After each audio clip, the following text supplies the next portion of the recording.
Hello, everyone. Ruxi from Creative Fecundity Incorporated is here, and I am over the flu and over the moon because we have an amazing, multi-accomplished speaker with us here today, Dr. Eric Mandel, who is the chair of the New York office of Stand With Us. As you know, a prominent Israel education and advocacy organization. He is also the founder and director of the Middle East Political Information Network, which is a private Middle East research analysis shared with members of the American government, Congress, and members of the Israeli government, the Knesset. He has a multitude of accomplishments. He is a gifted writer. He is the senior security editor of the Jerusalem Report at the Jerusalem Post, and his writings, they have been featured in prominent publications such as The Hill, Defense Post, and for all you I-24 avid viewers out there, I-24 TV. He is an accomplished speaker, a keynote speaker at several Ivy League college campuses, and he has spoken to the American defense industry in the Middle East, as well as he has led seminars for Israeli leadership, Palestinian civilians, Hamas, and the Muslim Brotherhood. So we are here with a spectacular star. Welcome, Dr. Eric Mandel. Pleasure to be here. So you have these amazing accomplishments.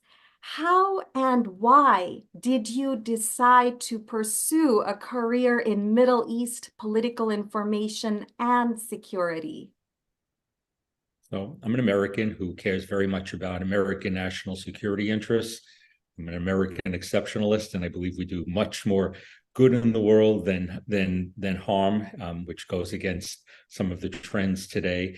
And so in regarding the Middle East, it's just been a fascination of mine. Give you an idea how long I've been doing it. Over 40 years ago, I was briefing a senior senator, a Democratic senator on the Middle East, who's beginning his run for president. And in the last 25 years, I've gone beyond speaking with Congress and have become, as you said, a writer, and I write for many organizations and syndicates. And then I got involved with Stand With Us, and I was the chair there for 10 years in the Northeast, and I'm still on their board. And through there, I have spoken to many, many universities, over 10 in the last 3 months. I've become, unfortunately, too popular since this war has gone on. And I speak across the board. You had mentioned I meet with all kinds of people. I've met with Hamas. I've met with the Muslim Brotherhood. I meet with the Palestinian Authority. I meet with Israeli leaders. I just came back from Israel, and I get firsthand information, and I've covered many of the wars Israel has had since 2000, and unfortunately way too many, from the Second Intifada to the Second Lebanon War to all the Gazan wars. And I've seen Israeli troops in action, and I have a very good feel of how the IDF operates, and the importance of a strong Israel for American national security interests. And maybe for your viewers, I don't think they appreciate how important American national security interests are for their interests and why that's important. Thank you. It's incredible accomplishments. You've been active out there, and that really is an example to our viewers that you can accomplish so much when you are engaged. What is your assessment now of the current security situation in the Middle East, the current security situation? And do you see a wider regional conflict there on the horizon? So I'm going to tell your viewers something that maybe they're not thinking about. If they're interested in this part of the world, and they should be, because it really does reverberate, they need to realize that this Israeli-Palestinian war is just a battle in a much larger war against radical Islamism. And radical Islamism affects people all around the globe, from the Philippines to the United States to Europe to Africa, the Middle East, of course. It goes all around. And the head of the snake of radical Islamism is Iran. Now, there's Sunnis and Shiites. Iran is Shiite. They're Persian Shiites. But as part of radical Islamism, they do work with Sunni radical Islamists. The best way to do it, we'll bring it back to what's going on right now. The Hamas are Arabs and they're Sunnis, different than Iran. But yet Iran gave them $350 million last year, basically because they have a common interest in destroying Israel and undermining the United States and basically undermining the free world. And they are aligned with with countries that really aren't helpful for the rest of the world, China and Russia. And so the head here is to think, of course, there's the Israeli-Palestinian conflict, what's going on in Gaza, but it's Iran that is really the nefarious, the bad actor in moving lots of the parts financially. And until we Americans change our policy and realize that their ideology is radical Islamism and we're not going to change them from that, then we're really going to have a lot of failed policies. I can tell you, I work with Iranian activists who work with the Iranian protesters and the Iranian people. I'm very pro-Iranian. That means being pro-Iranian people so they can have the freedoms that they deserve. And if it was, that would create a much better Middle East and decrease the chance for regional wars. Yes, I absolutely agree with you there. You have to partner with supportive persons out there who are really advocating for liberty and equality, which allows for many people to have better lives than the few at the top in the authoritarian style regimes of Iran and Hamas, the one that these terrorists have adopted. And in your view, let's if we hone in on the security forces fighting this authoritarianism and this terror, principally the Israel Defense Forces, what is your perspective on the Israel Defense Forces, also known as the IDF, as being a vital force of security that is stabilizing and securing Israel, the Palestinian territories, the Middle East, and the world? So obviously the Israel Defense Forces are Israeli and they protect Israel, which is the only democracy in the Middle East. And that is important to be aligned with them from an American interest.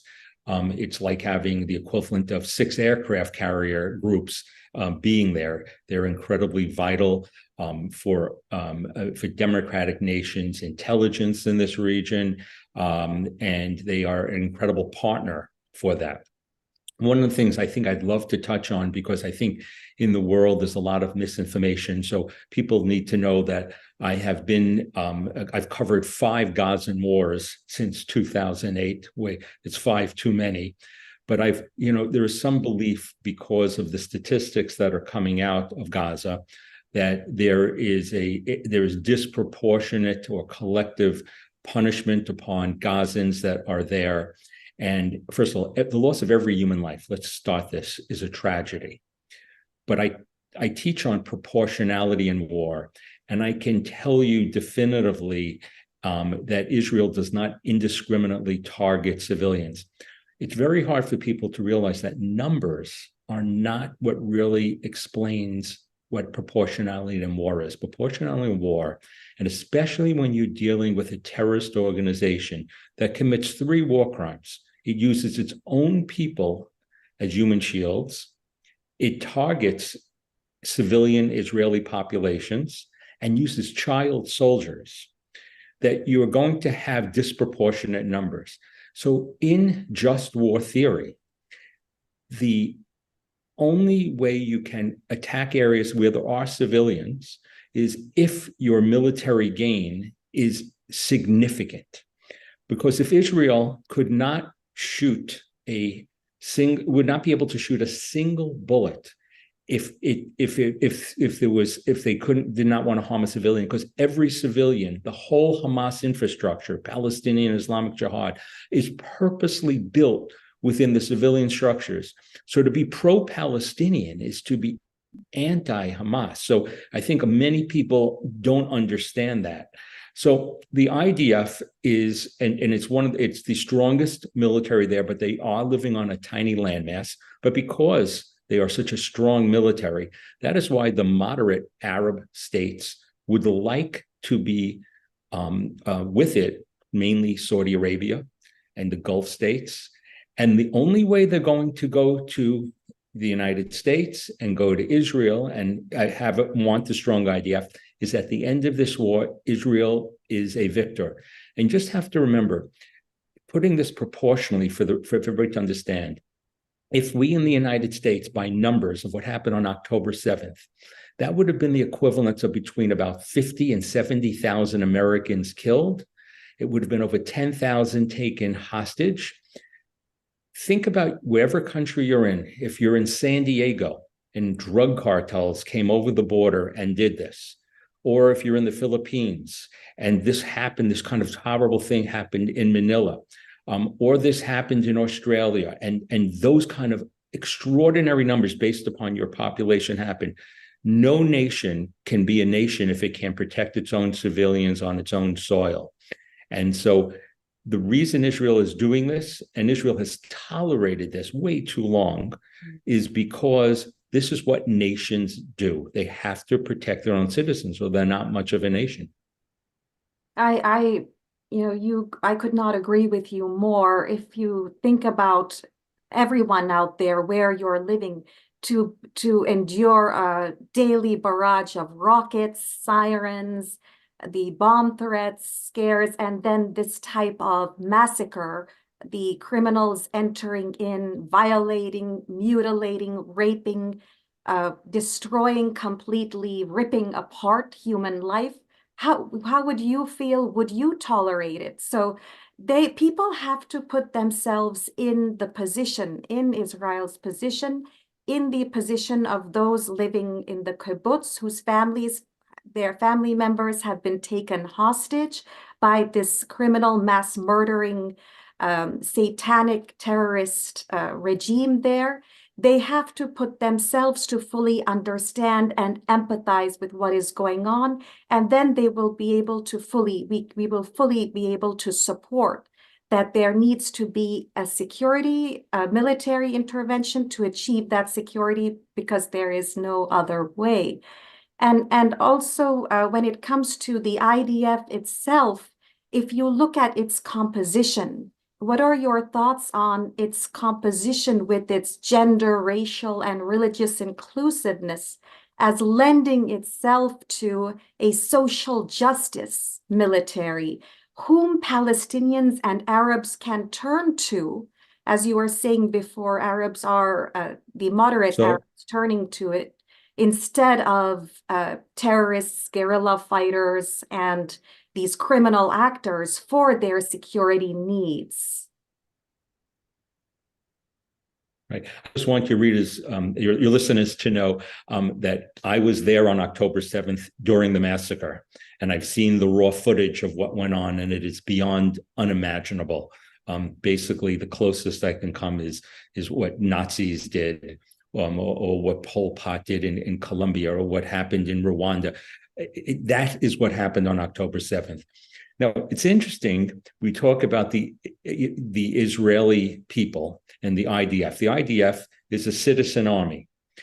And you have in the United States people trying to look at Israel because it's become so successful there, and they're trying to demonize it, especially from the far left in the United States. And they say that Jews are white, because that is a disparaging term in the United States. But when you look at Israelis, Israeli is a majority minority country. It is, as in America, we call people of color. And so I cannot tell you when I've gone, I just came back from Israel, and I can't tell you people, whether in the Knesset or ordinary citizens, they say, what do you mean I'm white? They say, look at me. And I'm not. And it is crazy that Israel is a polyglot. It is so diverse. Of where people came from 70 different countries that had an ingathering of the exiles to protect Jews after 2,000 years of persecution in the diaspora. And that's a big part of what Israel is, a place for Jews to defend themselves by themselves. But it is a multicultural society, and that is reflected in the Israel Defense Forces. You do have, in the Israel Defense Forces, Druze, who are not Jews, are a major part of the army. There is a small but growing amount of Israeli Arabs. Those are Palestinian citizens of Israel who are full citizens of Israel who are joining. It is very difficult. Israel does not ask them to join the IDF, mainly because it would be in a way that they would be fighting their own brothers and sisters. But interestingly enough, during this outbreak of war, Israeli Arabs have not come out and protested because they are happy to a very large degree that they live in a democracy where they can come out and complain or debate or anything that happens, and they can do that freely. So the Israeli Arabs who are citizens of Israel, which is 20% of the population, are not protesting because they would not want to be under a Hamas rule, or for that matter, the Palestinian Authority in the West Bank, which is corrupt. The Palestinians themselves, 90% are against the current Palestinian Authority because they've been stealing the people's own money. So the IDF is a moral army. It makes mistakes just like my army does. But I can tell you, by being in live fire over many years, I've come out watching Israel try not to hit civilians that are embedded purposely amongst the Palestinian civilians. And I've come out and said to myself, I hope my army is as moral as the Israeli army, despite what they hear on television. We live in a world where somebody's a victor and a victim. Somebody is a repressor and somebody's oppressed. Somebody's a colonialist. Really, people throw around those terms, and they really don't apply to Israel except about people who have really hostility to Israel. Exactly. I think it's misinformation. In some level, there is a certain deludedness. People want to see what they want to see, and they refuse. If they accepted the truth, they would change their whole perspective, and they will admit. It takes more courage to admit you are wrong than to admit you are right. And so we live in a time that doesn't happen very much. There are not open minds and open ears. But let's hope some of your viewers are just in the privacy of their own homes, wherever they're watching this, that they can open their ears, listen, hear what's actually being said, and maybe reevaluate some of the things that they're being told. Hopefully, yes, hopefully. I think you are setting an example for them. So if they follow your example, we are all in a better place. And coming back to, why should the world support the IDF and organizations like yours stand with us? What if they were to ask you, what's in it for us? Why should we support the Israel Defense Forces and stand with us? What would you tell them? So if you are in a country that is a democracy, or a country that you want to be in a country that's a democracy and to have fair and freedom, supporting a tiny state that is surrounded by hundreds of millions of groups that want to kill it.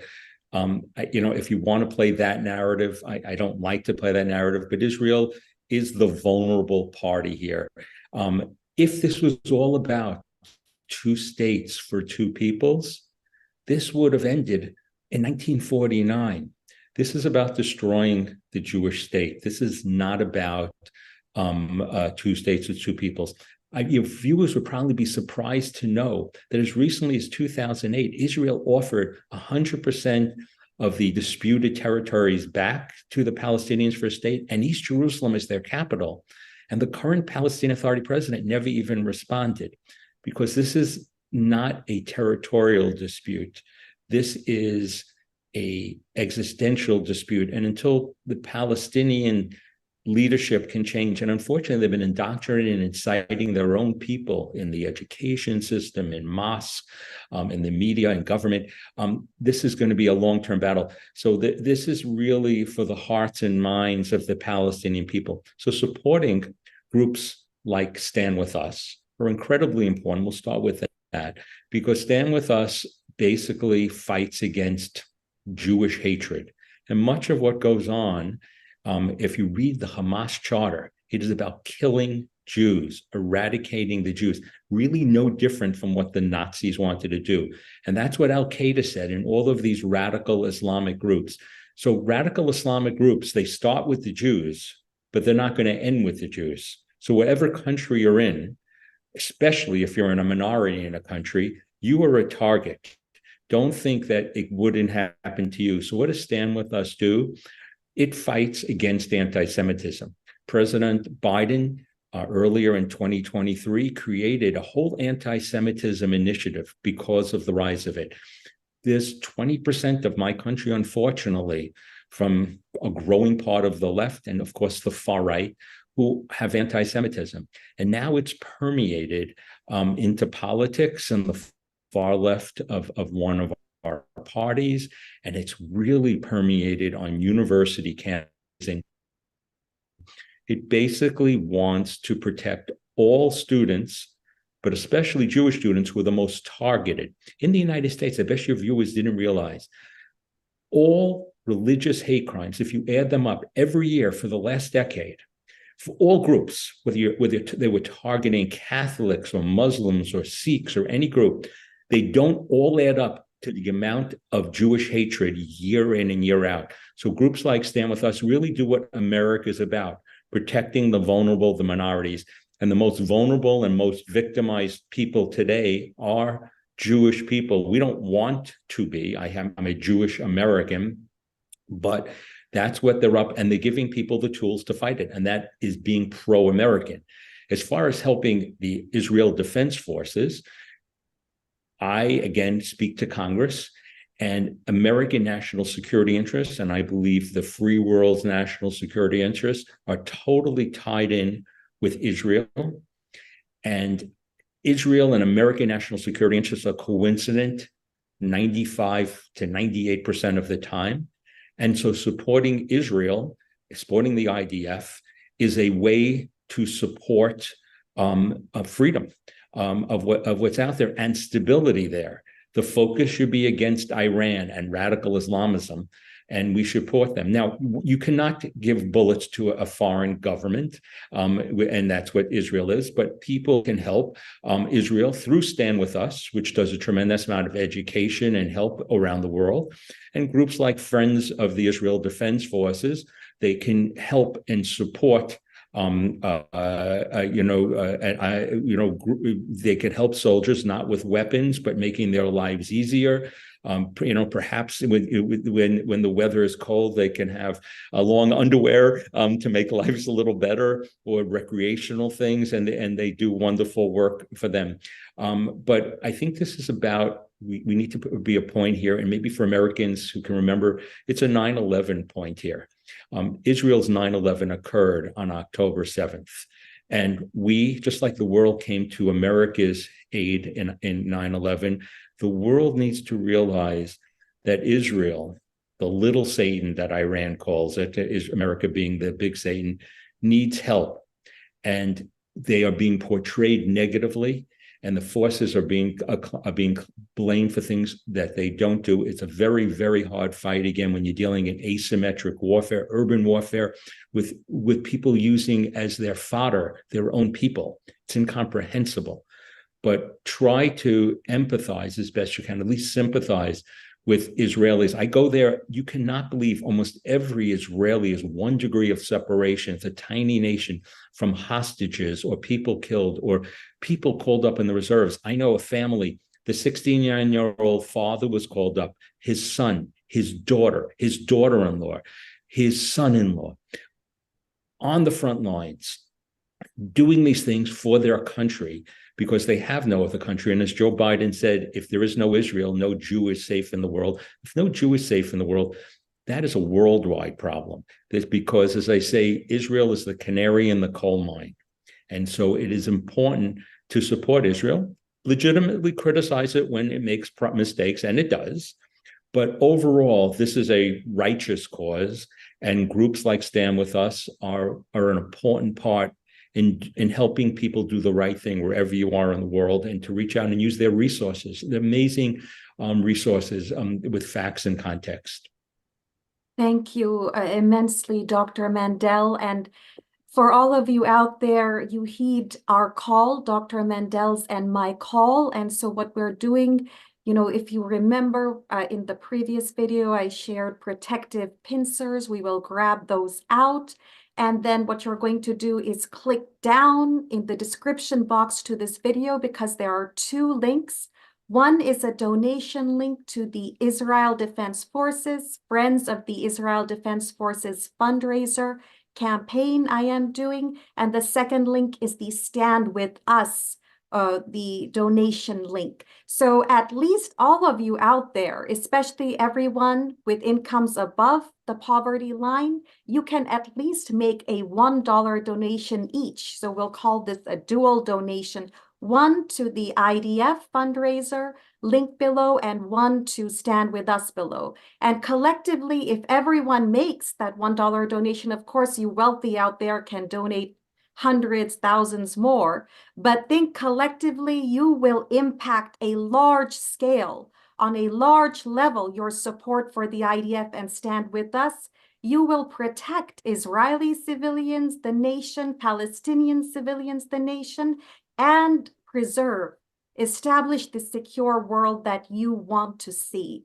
So everybody, this is your moment. Change lies with you. You can create the world you want to see. Donate now to make it happen.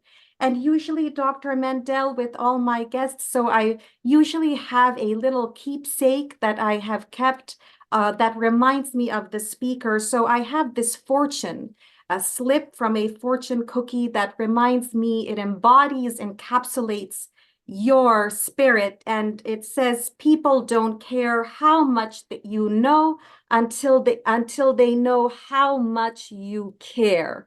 And because you are such a caring, deeply caring, knowledgeable, wise, insightful individual from all your experiences, accomplished, amazing, that caring needs to be your setting an example for all the viewers out there, for the entire world. And to follow your example is what we all need to do now. So hopefully everyone out there, it's your time. Donate now, and you will join Dr. Mandel. Stand with us. Everybody standing together for Israelis, Palestinians, and the world, united in morality, security, and camaraderie. Thank you so much for watching. A huge thank you to Dr. Eric Mandel from Stand With Us, as well as Audrey Rogers and Miri Kornfeld, who helped to organize Dr. Mandel's participation and joining us today. And thank you to all of you for watching. Let's all donate and support for a safer and brighter world. Thank you.